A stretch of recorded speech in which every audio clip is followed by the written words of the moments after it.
Você já ouviu falar em minimalismo? Sim, aquele movimento que prega que ter menos é mais, que para você poder aproveitar mais as experiências da vida, é bom que você viva com menos coisas, apenas com aquilo que é necessário. E não me leve a mal, eu gosto de ter apenas uma cor de caneta para compor o meu estojo, para escrever no meu diário, e isso não tem problema. Não há problema em economizar dinheiro, porque a questão aqui é se você é ou não um cristão minimalista, um econômico espiritual.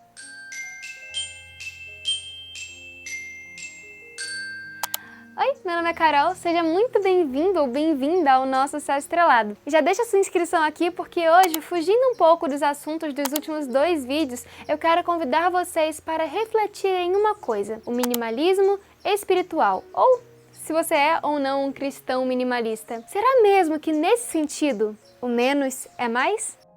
Porque o mundo está cheio de cristãos que são minimalistas, que se contentam com o mínimo e estão sempre nas superfícies espirituais. Leem o mínimo possível da Bíblia e outros livros edificantes, oram o mínimo possível, meditam na palavra ou fazem o devocional o mínimo possível. Eles ajudam o mínimo possível, louvam o mínimo possível, fazem o menor trabalho missionário possível. Enfim, tudo que envolva a sua vida espiritual, eles dedicam o mínimo de tempo possível.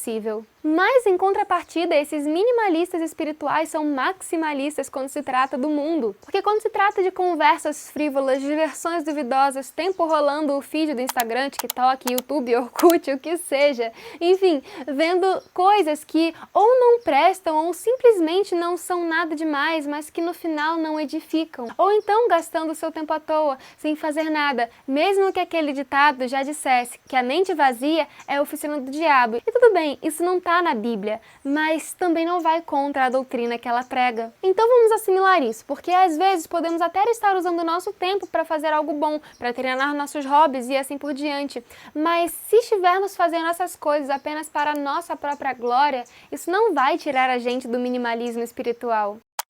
E agora eu queria que a gente se lembrasse da história de Judas. Porque enquanto Jesus estava preparando os discípulos para a sua ordenação, um que não fora chamado se esforçou para ser contado entre eles. Foi Judas Iscariotes, que professava ser seguidor de Cristo. Judas, ele acreditava que Jesus era o Messias, e ao unir-se aos discípulos, ele esperava assegurar para si alta posição no novo reino, que ele não sabia que não era desse mundo.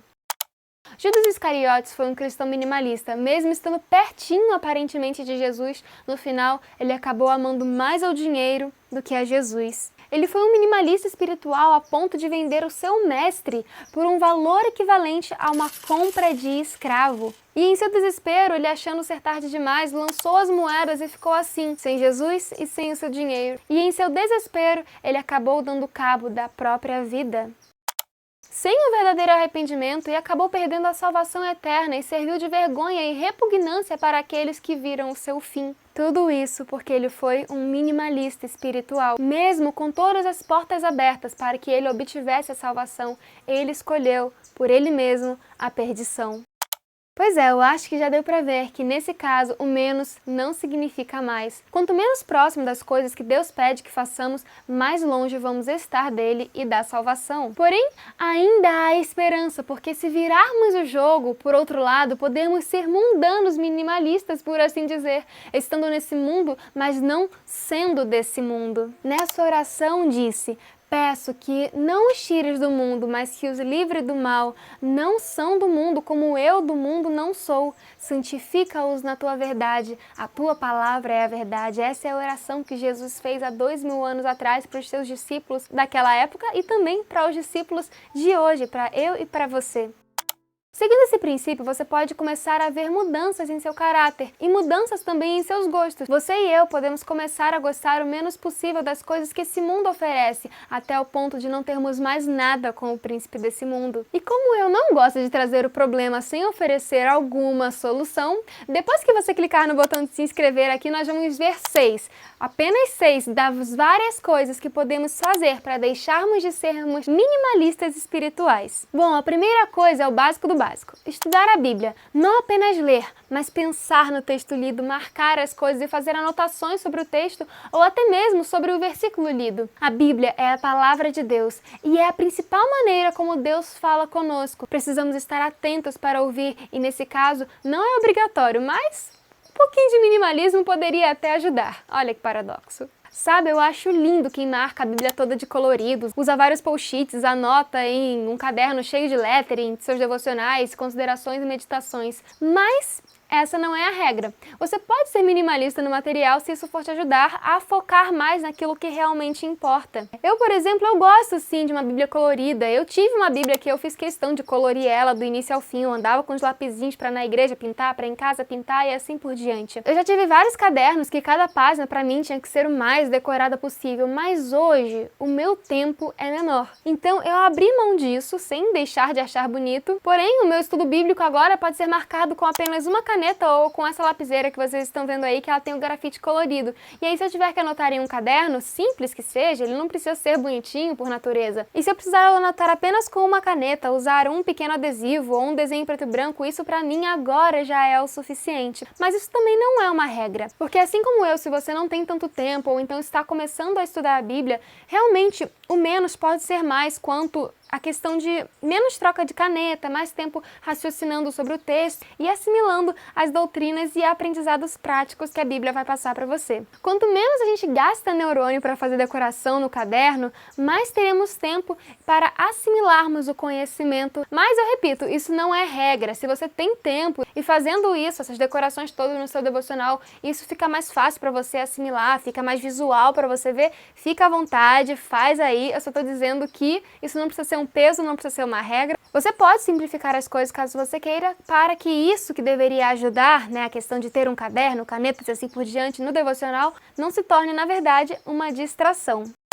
Segunda coisa, seja humilde, principalmente perante Deus. Aceite que ainda existem coisas para aprender e para mudar em sua e na minha vida também. Nós, seres humanos, temos a tendência de querer parecermos santos perante as pessoas e principalmente perante aquele grupo que é a maioria, só porque já conhecemos um pouquinho mais de Deus. Mas a verdade é que quando conhecemos a Deus, vemos ainda mais os nossos erros. Então, se somos humildes para escutar as coisas que devemos mudar, para ponderar se devemos mesmo ou não mudar, para ponderar de acordo com a palavra de Deus, mesmo que nós não venhamos a perceber isso, que o normal é isso, geralmente a gente não percebe, nós vamos nos tornando pessoas melhores perante Deus e perante o mundo, com caráter mais semelhante ao de Deus.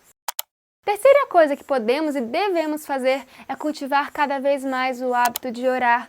Já que a Bíblia é uma das formas com que Deus fala conosco, a oração é a forma que temos de devolver isso, de falarmos com Deus. A gente poderia até pensar, mas Deus já sabe das coisas que eu passo, que eu sinto e eu não preciso orar, apenas para ficar repetindo aquilo que Ele já sabe, isso seria cansativo para Deus. Mas a questão aqui é que por mais que a oração seja eu falando com Deus, ela é um instrumento para nós mesmos, para me mudar, para nos mudar, onde nós vamos abrir o coração a Deus e Ele vai nos mostrar os acertos e erros. É na oração que conseguimos exercitar a humildade de ouvir e de ouvir de nós mesmos que estamos errados. É na oração que conseguimos a garantia do perdão de nossos pecados ao nos humilharmos perante o Senhor. É na oração que organizamos nossa vida espiritual e é na oração que damos liberdade para Deus mudar as nossas vidas. E quando eu digo vida, não é a nossa condição financeira ou material somente, mas principalmente, como eu já disse, o nosso caráter. Sem a oração, o nosso coração endurece, assim como o coração de Faraó endureceu.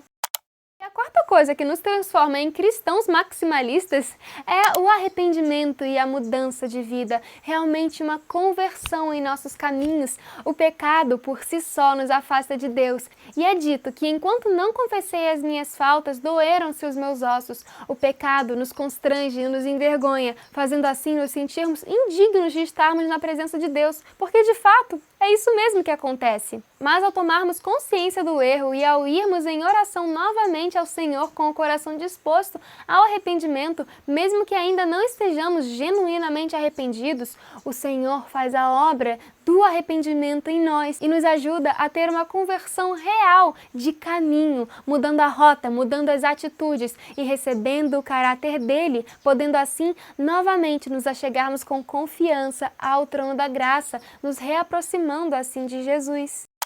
A quinta coisa que nos aproxima mais de Deus e nos afasta das ilusões do mundo é a gratidão. Quando tiramos um tempo para pensar, anotar ou relatar de alguma outra forma as coisas que Deus tem feito por nós, desde as coisas espirituais, mas também até as coisas materiais, podemos finalmente perceber que Deus se preocupa conosco e essa gratidão nos faz querer estar mais próximos a Ele. Porque imagina, se alguém faz algo por você e está sempre cuidando de você, pense bem, você vai querer estar mais próximo dessa pessoa, não é mesmo?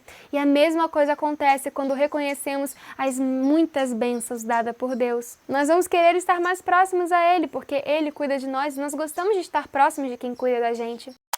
E a sexta e última coisa dessa lista que nos aproxima de Deus é a regra de que somos transformados pela contemplação. Isso é uma lei.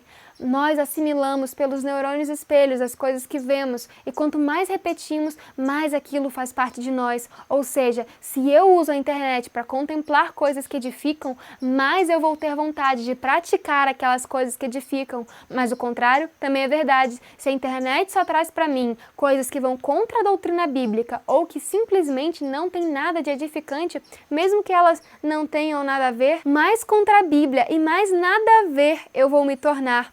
Então, tenhamos o princípio de Filipenses 4:8 em tudo que vamos fazer em nossas vidas.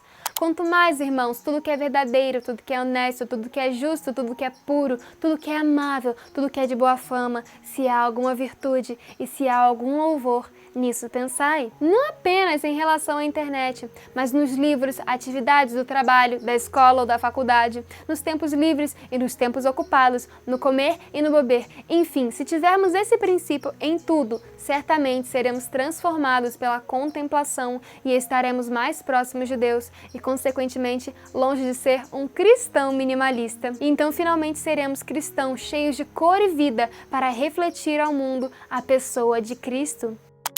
É claro, tem muito mais coisas e até objetos que podemos usar para nos aproximar de Cristo. Falando nisso, eu vou deixar o link de algumas ferramentas que podem nos ajudar, mas não fazer por nós, a estarmos mais próximos de Jesus. Se inscreva também no canal, ative o sininho de notificações porque vamos nos encontrar semana que vem novamente. Deixe sua curtida e seu comentário e compartilhe esse vídeo para aquele amigo ou irmão que não pode virar um cristão minimalista. E assim, eu fico por aqui. Fiquem com a graça e a paz de Jesus e até a semana que vem. Tchau!